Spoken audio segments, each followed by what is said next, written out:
kasancewa da ni a wani makon a tashar YouTube mai suna Arewa Fasaha.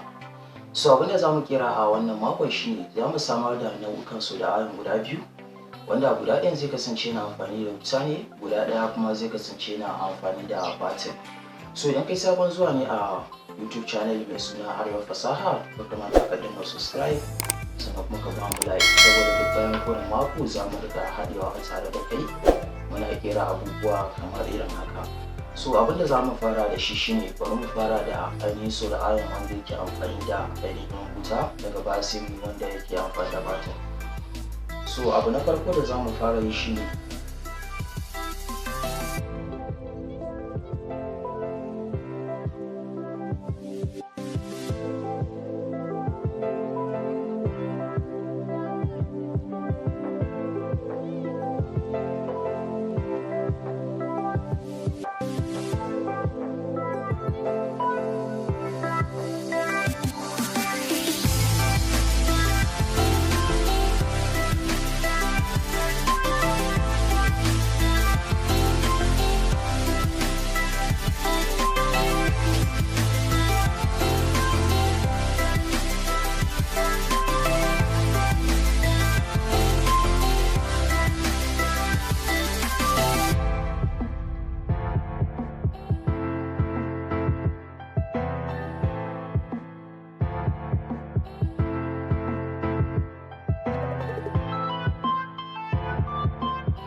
so wannan shine soldering mu na farko wanda yake amfani da wuta.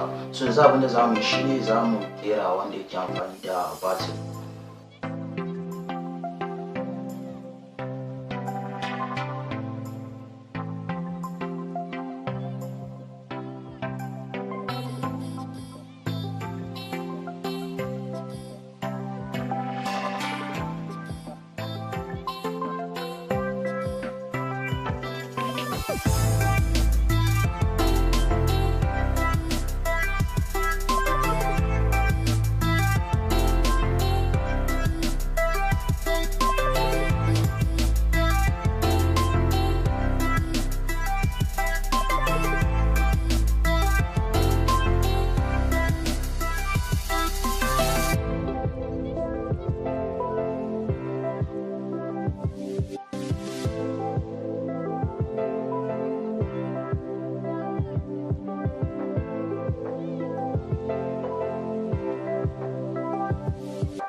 So kamar yadda na gaya muku, wannan shine soldering ɗinmu na batiri, ga da batiri yake amfani.